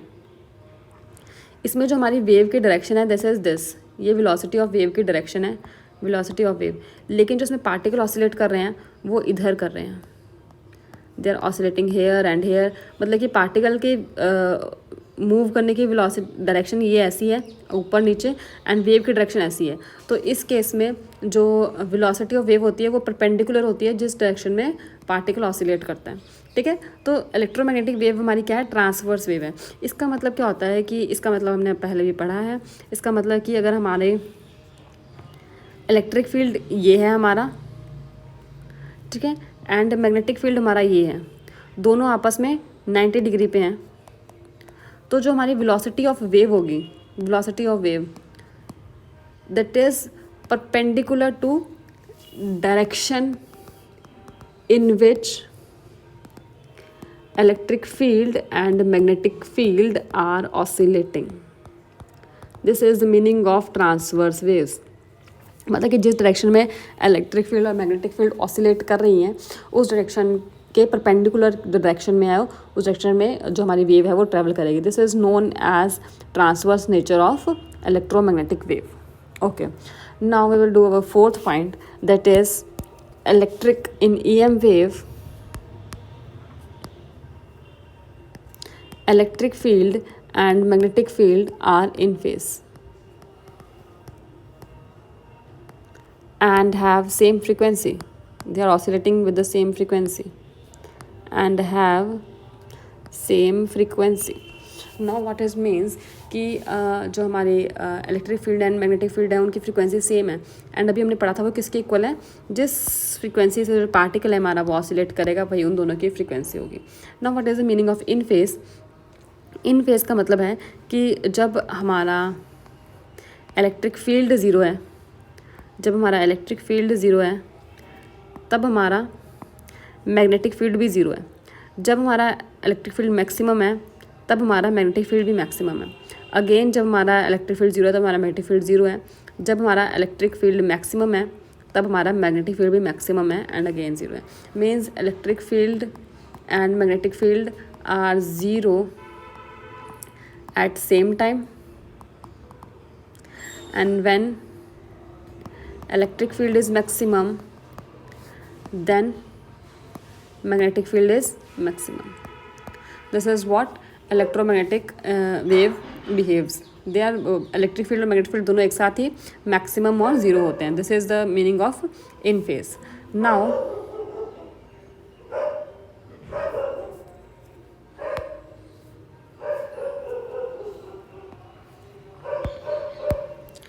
we are going with the fifth point. Fifth point we are studying कि इनकी इक्वेशन कैसी दिखती है. Equation of electromagnetic wave. Electromagnetic wave हमारी ट्रैवलिंग वेव है ना, मतलब वो आगे ट्रैवल कर रही है, आगे चल रही है किसी डायरेक्शन में, और ट्रैवलिंग वेव. तो इसमें भी हमारी क्लास 11th का जो वेव्स एंड ऑसिलेशन चैप्टर है उसका थोड़ा सा हम यूज़ करेंगे. इसमें हमें पता है कि इलेक्ट्रिक फील्ड का एक इक्वेशन होगा और मैग्नेटिक फील्ड का एक इक्वेशन होगा. तो how we will represent electric field. Suppose we are taking electric field in direction Y. Let's हमने अभी तक वाई ही लिया है, ये वाई डायरेक्शन है हमारी, एंड ये हमारी जेड डायरेक्शन है, एंड ये हमारी आई डायरेक्शन है. तो इलेक्ट्रिक फील्ड वाई डायरेक्शन में है तो इसको हम कैसे लिखेंगे. ई नॉट. ई नॉट क्या है इसका. ई नॉट इसका मैक्सिमम एम्पलीट्यूड है, जो ये हमारा ई नॉट है. This is E naught. This is E naught हमारा क्या है. Let me write it. E naught is amplitude of electric field, मतलब उसकी कितनी मैक्सिमम वैल्यू हो सकती है इलेक्ट्रिक फील्ड की. This is E naught. Now this is a sine wave, so we will write sine. Sine it will be K and x. What is के. के पर हमारा यहाँ पर है प्रोपगेशन वेक्टर, मतलब कि ये डायरेक्शन बताता है कि जो हमारी वेव है वो किस डायरेक्शन में चलेगी. So k is propagation vector and I will write it later. It is propagation vector kx and x जिस डायरेक्शन में वेव जा रही है, हमारी डायरेक्शन ऑफ वेव. अगर यहाँ के वाई है मीन्स हमारी जो वेव है वो वाई डायरेक्शन में जा रही है. अगर यहाँ के जेड है हमारी वेव जेड डायरेक्शन में जा रही है. It is K x minus omega T. Omega is the angular frequency. Fine. So this is how we represent our electric field equation. And यहाँ पर y है तो हम यहाँ पर y कैप भी लिख सकते हैं. So next we will write our magnetic field. अगर हमारा मैग्नेटिक फील्ड कैसा दिखेगा. हमारा मैग्नेटिक फील्ड जो है हमारा z डायरेक्शन में है ना, इधर हमने लिया है, दैट इज़ z डायरेक्शन. ये इसकी z डायरेक्शन है. सो बी जेड क्या होगा. It will be B naught, मतलब amplitude of magnetic field sine के. अब एक्स, क्योंकि जो हमारी वेव है वो एक्स डायरेक्शन में जा रही है इसलिए हमने के एक्स लिया है. Minus omega. हमने पढ़ा है कि जो इलेक्ट्रिक फील्ड और मैग्नेटिक फील्ड दोनों की फ्रीक्वेंसी सेम होती है, तो इसकी भी एंगुलर फ्रीक्वेंसी ओमेगा होगी, इसकी भी एंगुलर फ्रीक्वेंसी ओमेगा होगी, एंड टी, एंड इसकी डायरेक्शन हमने लिया है Z cap. This is how magnetic field is represented. So इसमें कुछ बातें इंपॉर्टेंट रखने वाली ये है कि पहले तो हम बता देते हैं कि के क्या है. के है हमारा propagation vector, and propagation vector हमें बताता है डिस्क्राइब्स द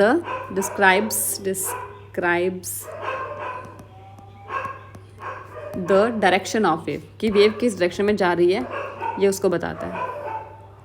एंड अगर हम मैथमेटिकली बात करें तो k की वैल्यू होती है 2 pi bye wavelength. 2 pi by lambda, 2 pi by wavelength of this wave. And then next is omega होती है हमारी एंगुलर फ्रीक्वेंसी, एंड इसको हम मैथमेटिकली बताते हैं it equals to 2 pi nu या फिर 2 pi by time period of the wave. Now ये हमारा के एक्स माइनस ओमेगा टी, एक बात ध्यान रखने वाली ये है कि अगर क्वेश्चन में आपको के एक्स माइनस ओमेगा टी दिया है, इट मीन्स आपकी वेव जो है वो एक्स डायरेक्शन में जा रही है. लेकिन अगर आपको के एक्स प्लस ओमेगा टी दिया हो ना, इसका मतलब है कि आपकी जो वेव है माइनस एक्स में जा रही है. This is point two be noted. अगर यहाँ पर साइन दोनों का सेम है, यहाँ पे भी प्लस है, यहाँ पे भी प्लस है, मीन्स जो वेव है वो माइनस एक्स डायरेक्शन में जा रही है. एंड अगर यहाँ पे प्लस है एंड यहाँ पे माइनस है, तो आपकी डायरेक्शन जो है वो एक्स डायरेक्शन में है. This is to be noted. Now there one more thing important, that the ratio of amplitude of electric field and amplitude of magnetic field is a constant, and that constant is velocity of wave. ठीक है, जिसको हम velocity of wave, and vacuum में हम इसको जो हमारी electromagnetic wave होती है इसको हम आगे पढ़ेंगे. वो हमारी लाइट ऑफ स्पीड होती है ना, स्पीड ऑफ लाइट होती है हमारी. तो E naught by B naught is equals to C in case of vacuum. तो ई नॉट रेशो जो होती है ना, E naught by B naught, वो एक कांस्टेंट होती है, and that is C. C means 3 × 10⁸ metre per second. Okay, now we will so अगर कहीं भी क्वेश्चन में अगर आपको ऐसी वेव दिखे तो दिस इज, ये इलेक्ट्रिक फील्ड की डायरेक्शन है एंड ये मैग्नेटिक फील्ड की डायरेक्शन है, and these two equations contain all the information of electromagnetic wave. वो किस डायरेक्शन में जा रही है, उसकी स्पीड कितनी है, किस डायरेक्शन में जा रही है, वो हमें यहाँ से पता लगेगा. दिस एक्स इज रिप्रेजेंटिंग वो किस डायरेक्शन में जा रही है, उसकी स्पीड कितनी है वेव की, तो वो वेव की स्पीड हम बताते हैं ई नॉट बाय बी नॉट से. और इलेक्ट्रिक फील्ड किस डायरेक्शन में है और मैग्नेटिक फील्ड किस डायरेक्शन में है, एंड उनकी फ्रीक्वेंसी क्या है, वेव की फ्रीक्वेंसी क्या है, वो हमें यहाँ से पता लगती है, एंड उसका वेवलेंथ क्या है वो भी हमें यहाँ से पता लग जाता है 2 पाई बाय लैम्डा से. So these two equations contain all the information of electromagnetic wave, and this is how we represents the electromagnetic wave. Now we will discuss our sixth property of electromagnetic wave, that is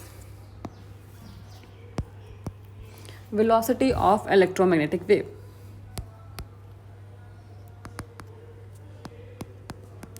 कि जो हमारी wave है वो किस speed से चलती है. ठीक है, जैसे कि हमारी साउंड की वेव है वो 340 मीटर पर सेकेंड की स्पीड से चलती है, तो उसकी वैक्यूम में अलग होती है, कोई और मीडियम है तो वो अलग हो जाती है. ठीक है, तो सेम हम वेलोसिटी ऑफ वेव का फॉर्मूला जो हम देते हैं, that is velocity is equals to 1/μ into epsilon naught. Where mu क्या है आपका, एप्सिलॉन आपका है परमिटिविटी, एंड म्यू है आपका permeability. This is magnetic property, permeability ये मैग्नेटिक प्रॉपर्टी होती है ना, और ये हमारी इलेक्ट्रिक प्रॉपर्टी होती है. ठीक है, तो उनका प्रोडक्ट एंड उनका अंडर रूट पे रेसिप्रोकल. नाउ सेम चीज़ अगर हमें वेलोसिटी इन वैक्यूम लिखनी है, तो जहाँ पे वेलोसिटी इन वैक्यूम होगा उसको हम सी से रिप्रेजेंट करते हैं. ठीक है, तो हमारी वेलोसिटी इन वैक्यूम क्या हो जाएगी, it will be same, but इसको वैक्यूम के लिए हम म्यू नॉट और एप्सिलॉन नॉट यूज़ करते हैं. तो this will be mu naught epsilon not. तो अगर हम इसकी वैल्यू लिखें, अगर हमें पता है इसकी वैल्यू क्या होती है, म्यू नॉट की होती है 4 pi into 10⁻⁻⁷, and epsilon not की हमारी वैल्यू होती है 8.85 इंटू 10⁻12. तो अगर हम इसको सॉल्व करें, पूरा इसको सॉल्व करने के बाद जो हमारा आंसर आएगा that will be 3 into 10⁸ metre per second. मतलब कि कोई भी इलेक्ट्रोमैग्नेटिक वेव है, सिर्फ लाइट नहीं, अगर आप एक अल्ट्रा वायलेट रे ले रहे हो, अगर आप एक रेडियो वेव ले रहे हो, कोई गामा रे ले रहे हो, अगर वो वैक्यूम में है तो वो 3 इंटू 10⁸ मीटर पर सेकेंड की स्पीड से ही चलेगी. ठीक है, एंड अगर मीडियम चेंज हो रहा है तो डिपेंडिंग ऑन मीडियम तो उसकी वेलोसिटी है वो चेंज हो जाएगी. So this is how we give the formula of velocity. And velocity का एक और फॉर्मूला है, that is the ratio of, ये आपने शायद क्लास 11th में पढ़ा है आपने वेव्स एंड ऑसिलेशन चैप्टर में, that the ratio of omega and k for travelling wave, जो भी हमने ट्रैवलिंग वेव पढ़ी है ना ऊपर, travelling wave represents the speed of wave.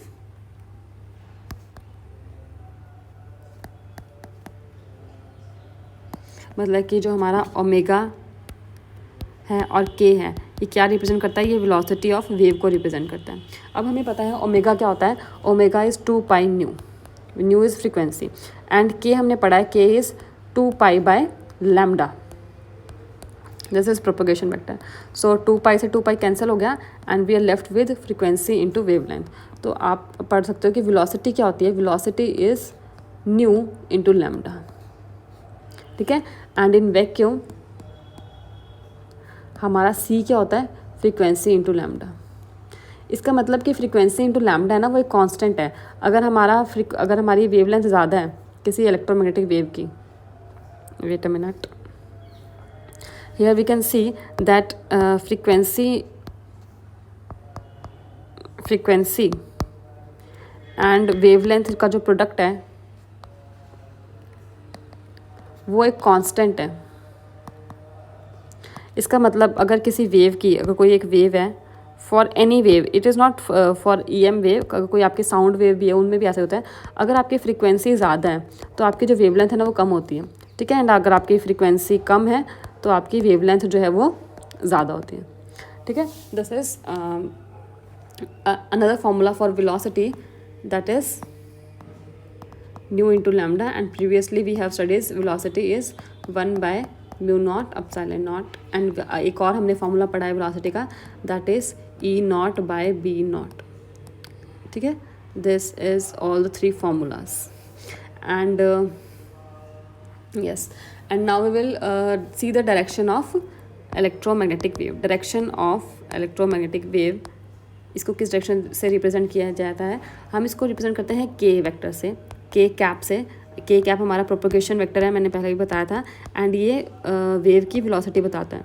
तो उसकी डायरेक्शन क्या होगी, इसकी डायरेक्शन हम देते हैं E cap cross B cap से, ठीक है। मीन्स कि जो आपका इलेक्ट्रिक फील्ड का कंपोनेंट है उसकी direction cross product magnetic field का जो डायरेक्शन है उसके कंपोनेंट से। So this is the velocity of electromagnetic wave. Now we will come with the next property, I think that is 7th property, yes.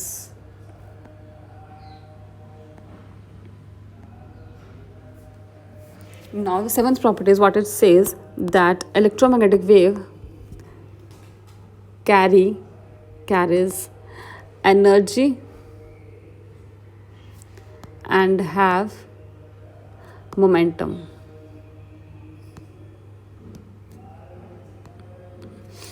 Electromagnetic waves के पास energy होती है। For example ये हमारा सन है एंड ये हमारी अर्थ है, ये हमारा सन है।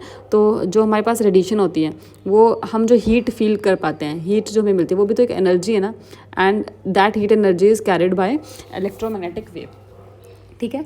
एंड ये एनर्जी वेव के पास आती कैसे है, जो चार्ज पार्टिकल जो ऑसिलेट करता है उसी की जो एनर्जी है वो इलेक्ट्रोमैग्नेटिक वेव में कन्वर्ट होती है, एंड वो इलेक्ट्रोमैग्नेटिक वेव उस एनर्जी को लेकर ट्रेवल करती है, ठीक है। This is all about this कि इलेक्ट्रोमैग्नेटिक वेव में एनर्जी होती है एंड उनका मोमेंटम भी होता है, ठीक है। Now we will do our 8th property, that is electromagnetic wave being uncharged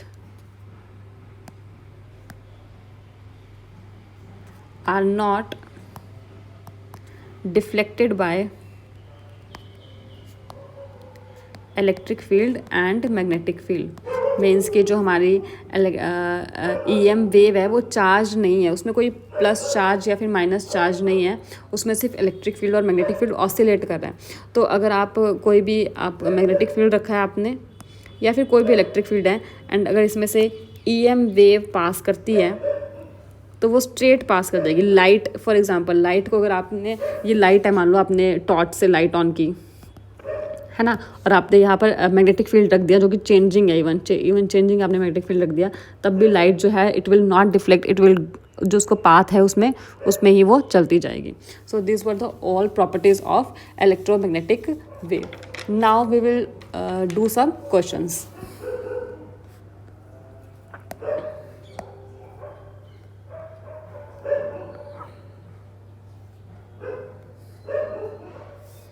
so this is question number 1.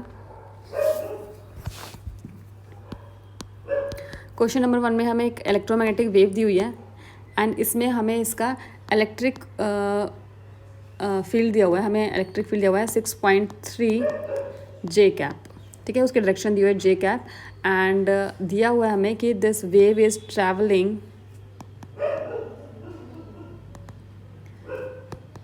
In x direction, means i cap direction में वो चल रही है and we have to find magnetic field कितना होगा. ठीक है, so this is a simple question. Now we know that velocity of wave. ठीक है, first of all we will find the magnetic field कितना होगा आपका.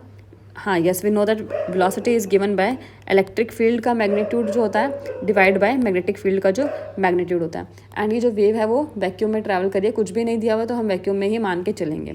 सो we know that electric field आपका मैग्नेटिक फील्ड कितना हो जाएगा, it will be E by velocity of wave, जो कि वैक्यूम में हम सी लेते हैं. तो इलेक्ट्रिक फील्ड आपको दे रखा है उसका मैग्नीट्यूड 6.3 एंड इज 3 × 10⁻8. तो आपका ये हो जाएगा 2.1 × 10⁻⁻8 टेस्ला. ठीक है, एंड अब हमें देखनी है direction of magnetic field. Direction of magnetic field हम कैसे देखेंगे, हमें पता है कि जो वेव की जो वेलोसिटी का के कैप का डायरेक्शन है this is equals to E cross B. ठीक है, तो के कैप आपको दे रखा है आई कैप एंड ई दे रखा है आपको जे कैप के डायरेक्शन में एंड आपको बी की डायरेक्शन फाइंड करनी है. We know that j cross k is i cap, तो हमारा जो मैग्नेटिक फील्ड का जो डायरेक्शन हो जाएगा दैट विल बी के cap. This is will be our magnetic field according to the question. तो हमें इलेक्ट्रिक फील्ड दिया हुआ था एंड हमने मैग्नेटिक फील्ड फाइंड कर लिया है. Now we will proceed to our second question. So this is question number 2. Now here we are given with the magnetic field and it is in y direction. It is 2 × 10⁻⁻7 sine 0.5 × 10⁻3x plus 1.5 × 10⁻11t. ये हमें B why they रखा है. हमें दो चीज़ें find करनी है, एक तो हमें फ्रीक्वेंसी फाइंड करनी है और वेवलेंथ फाइंड करना है एंड सेकंड हमें फाइंड करना है इलेक्ट्रिक फील्ड की क्या इक्वेशन होगी. ठीक है, तो सबसे पहले हम पार्ट ए कर लेते हैं. तो पार्ट ए करने के लिए हमें क्या पड़ेगा, we will compare the above equation with comparing the equation with B y equals to जो स्टैंडर्ड इक्वेशन होती है v not sine omega t minus k x. तो ये वाली चीज़ sorry it will be k x minus omega t. तो जो हमारी ये वाली चीज़ है दिस इज़ के एंड ये वाली चीज़ है this is omega. So K is 2 pi by lambda and it is 0.5 × 10⁻3. तो यहाँ से हम लैम्डा सॉल्व कर सकते हैं. Lambda will be 2 pi divide by 0.5 × 10⁻3. It will be 4 pi × 10⁻³ and it will be 12.56 × 10⁻³ meter. So this is the value of wavelength. Now we have to find frequency. तो हमें omega दे रखा है. Omega is 1.5, omega is 2 point nu and its value is given by 1.5 × 10⁻11. So now we know that frequency will be 1.5 × 10⁻11 divided by 2 pi. So it will be frequency आपकी क्या हो जाएगी, after solving it we can solve it by 3/4 pi × 10⁻11 and it will be 30. You can directly do it. It will be 12.30 by 12.56 × 10⁻10 and it will be approximately 2.38 × 10⁻10 hertz. This is the value of frequency. Okay, we are done with the part A. Now we will do part B. So in part B we see that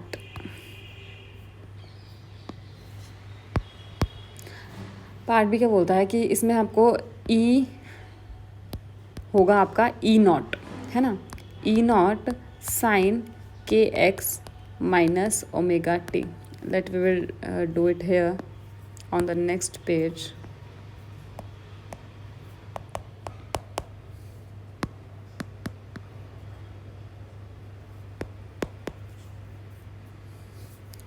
Okay, so our E is E naught sine kx minus omega t. We know that E naught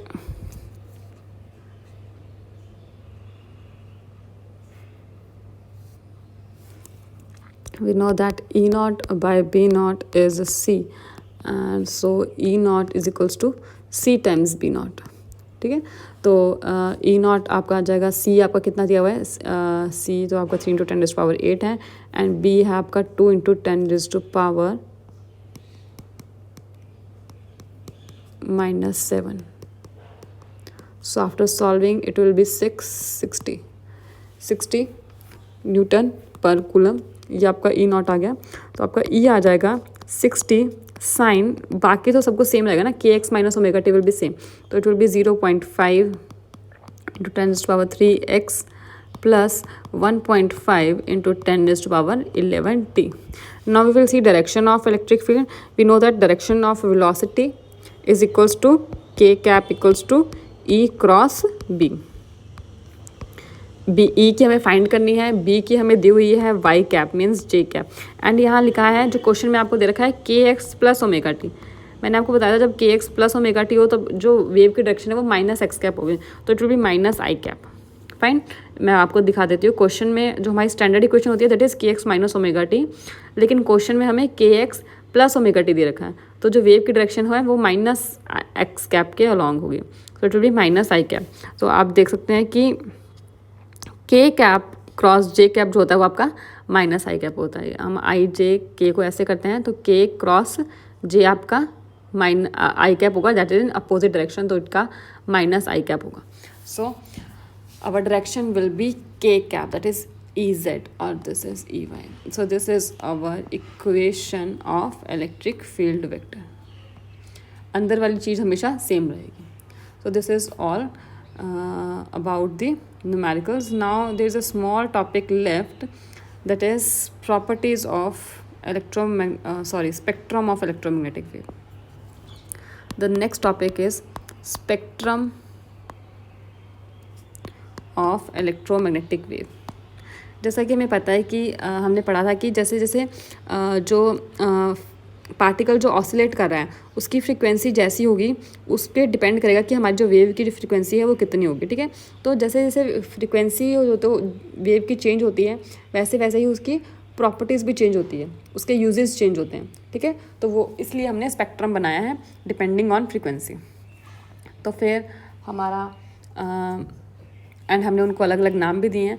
तो हम low frequency से high frequency की तरफ उनका नाम देखते हैं, and इसको सबसे पहले हम इसको देख लेते हैं याद करने का तरीका.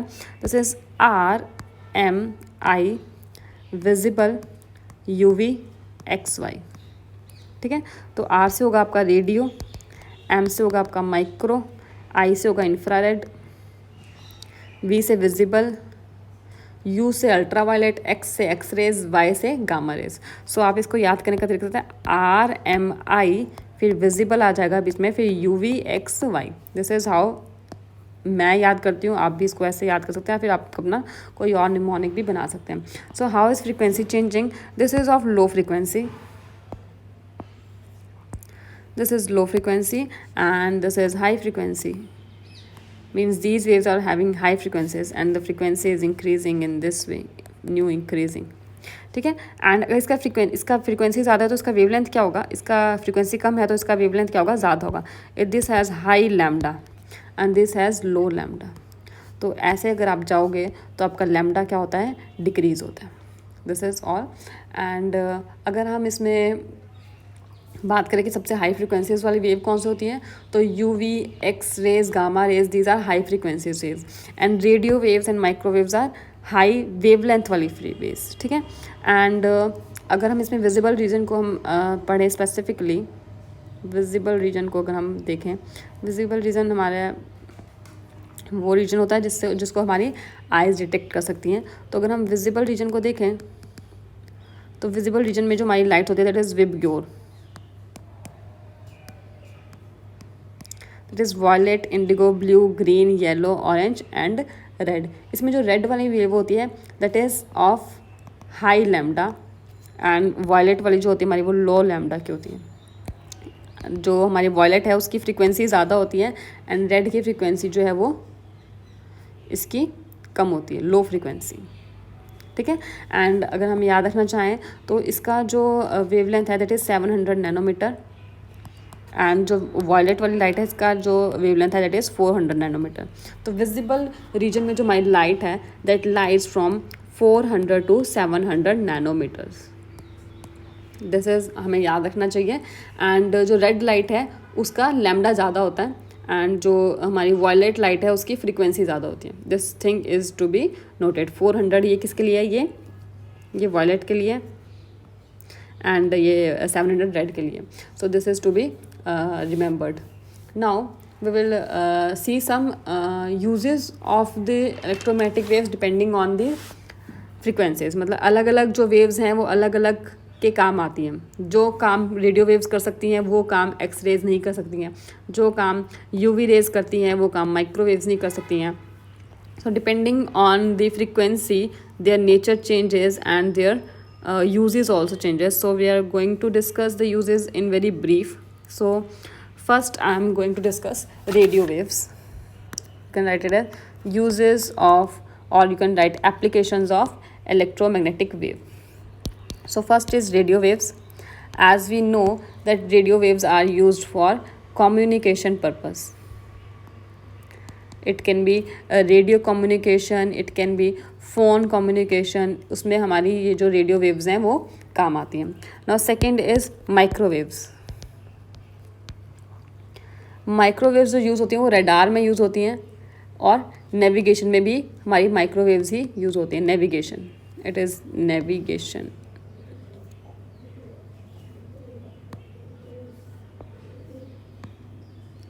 नेविगेशन में भी हमारी माइक्रोवेव्स यूज़ होती हैं. एंड हमारे घर में जो माइक्रोवेव ओवन होते हैं, जो हम खाना माइक्रोवेव ओवन होते हैं जो हम खाना गर्म करने के काम आते हैं, that is also using microwaves.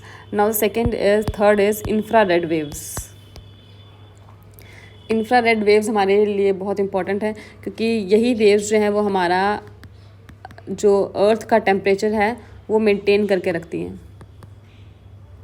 जैसे कि अगर आप मून को देखो तो वहाँ पर जिस रीजन में सन पे रोशनी नहीं पड़ रही है, जैसे रात को अगर आपके सन की रोशनी नहीं है तो रात को वो पूरा एकदम ठंडा हो जाता है, वो मतलब कि वहाँ इंसान रह नहीं सकता, ऐसा हो जाता है. लेकिन अर्थ में अगर रात को हमारे इधर सूरज नहीं है तब भी हमारा जो वो हीट जो है वो ट्रैप रहती है. ठीक है ना, तो उसमें इंफ्रारेड रेज का एक बहुत इंपॉर्टेंट रोल होता है. Next is our human body emits infrared waves. हमारी बॉडी जो है वो हीट की फॉर्म में इंफ्रारेड रेडिएशंस को एमिट करती है. नाउ द थर्ड, एक और इम्पॉर्टेंट पॉइंट है that snakes can detect infrared waves. जैसे कि हमारी कैन डिटेक्ट IR वेव्स. जैसे कि हमारी जो आइज़ हैं वो विजिबल रीजन के लिए सेंसिटिव हैं, वैसे ही स्नेक्स की आइज़ जो हैं वो इंफ्रारेड वेव्स देख सकती हैं. And there is one more that water molecules absorb infrared waves, IR waves. And वो जो वाटर मॉलिक्यूल होता है वो इंफ्रारेड वेव्स को एब्जॉर्ब करता है, एंड उसका जो टेम्परेचर है वो इंक्रीज़ हो जाता है. So next that is fourth is visible जो रेज होती है हमारी that are sensitive to human eyes. Means हमारी जो ह्यूमन आइज है वो विजिबल रीजन को ही देख पाती हैं. ठीक है. Next is ultraviolet waves. Ultraviolet waves हमें पता है कि सन जो है वो सोर्स है एक अल्ट्रा वायलेट रेज का. Sun is source of UV rays. And जो हमारी लेसिक सर्जरीज होती हैं, eye surgeries, LASIK eye surgeries, उसमें भी UV रेज़ का इस्तेमाल होता है. एंड UV रेज़ का इस्तेमाल जो वाटर प्योरीफायर हैं उसमें जो जर्म्स वगैरह को किल करने के लिए, किल जर्म्स इन वाटर प्योरीफायर, इसमें भी उसका एप्लीकेशन होता है. वाटर प्योरीफायर में अगर हम UV रेज़ के लिए उसको एक्सपोजर देते हैं तो फिर वो जर्म्स वगैरह को किल कर देता है. Now next is x rays. X rays are very high frequencies waves and ये कैंसर के ट्रीटमेंट में काम आती है, ट्रीटमेंट ऑफ कैंसर।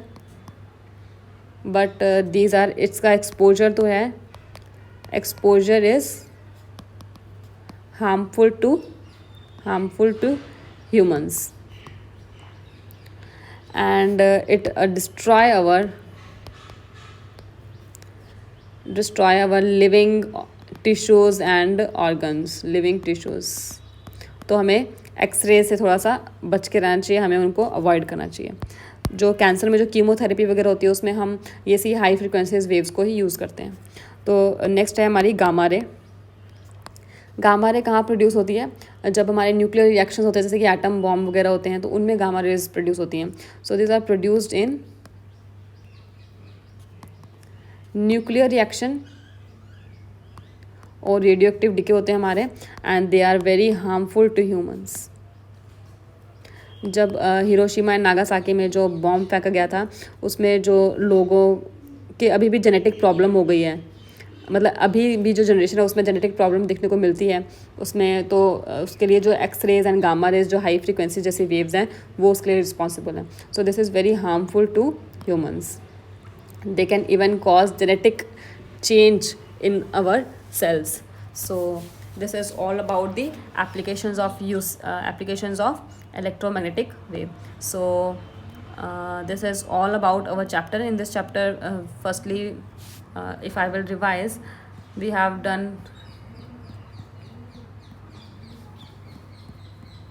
सबसे पहले हमने Faraday's law of electromagnetic induction में किया था कि changing magnetic field electric field को प्रोड्यूस करता है, तो क्या रिवर्स पॉसिबल है? तो मैक्सवेल ने येस कहा था एंड उसने इसको डिराइव भी किया था, एंड इसमें उन्होंने कैपेसिटर के अंदर की हेल्प ली थी, एंड उन्होंने एक मैक्सवेल डिस्प्लेसमेंट करंट बताया था। क्या बताया था कि जिस रीजन में इलेक्ट्रिक फील्ड चेंज होता है तो उस रीजन में डिस्प्लेसमेंट करंट हमारा जनरेट होता है, एंड उसकी वजह से मैग्नेटिक फील्ड उस रीजन में प्रोड्यूस होता है। नेक्स्ट उन्होंने एक मैक्सवेल एम्पियर लॉ दिया था, उसमें उन्होंने उस एम्पियर्स लॉ को मॉडिफाई किया था और यहाँ पे डिस्प्लेसमेंट करंट की वैल्यू उन्होंने ऐड की थी। एंड देन मैक्सवेल हमने 4 इक्वेशन पढ़ी हैं। फर्स्ट है इलेक्ट्रोस्टैट की गॉस लॉ, सेकंड है मैग्नेटिज्म का गॉस लॉ, थर्ड है हमारा फैराडेज लॉ, एंड फोर्थ है हमारा मैक्सवेल एम्पियर्स लॉ। नेक्स्ट हमने इलेक्ट्रिक और मैग्नेटिक वेव के बारे में पढ़ा है कि पहले थ्योरेटिकली मैक्सवेल ने कंसेप्ट दिया था, बाद में हर्ट्स ने उसका कंसेप्ट दिया था, एंड इसमें इनकी प्रॉपर्टीज़ पढ़ी है कि तीनों के तीनों electric field, magnetic field and direction of wave जो है वो परपेंडिकुलर होती है आपस में, एंड एक ऑसिलेटिंग चार्ज जो है वो सोर्स होता है इलेक्ट्रोमैग्नेटिक वेव का, एंड जो इलेक्ट्रोमैग्नेटिक वेव है वो बिना मीडियम के ही ट्रेवल कर सकती हैं, and they are transverse in nature. And electric field and magnetic field वो सेम फेज में होते हैं, ठीक है, सेम टाइम पे मैक्सिमम होते हैं, सेम टाइम पे ज़ीरो होते हैं, एंड हमने इक्वेशंस पढ़ी जिससे उनको हम रिप्रेजेंट कर सकते हैं। एंड देन हमने वेलोसिटी के लिए कुछ फार्मूलाज पढ़े। Velocity of electromagnetic wave find करने के लिए velocity is equals to 1/μ under root of mu and epsilon naught, it is equals to omega by K का रेशो, एंड E0/B0 भी होता है। फिर हमने डायरेक्शन पढ़ी। Direction is cross product of electric field and magnetic field, and ये हमने कुछ प्रॉपर्टीज़ पढ़ी। They are uncharged and they are not deflected by electric field and magnetic field. और फिर हमने कुछ किए numericals, and then at end we studied a spectrum कि डिपेंडिंग ऑन द फ्रीक्वेंसीज हमने उनको अलग अलग नाम दिया है, एंड इसमें कुछ इनके अलग अलग यूजेस हैं, तो फिर वो हमने यूजेस थोड़े से पढ़े। This is all about this chapter. So thanks for watching and have a nice day.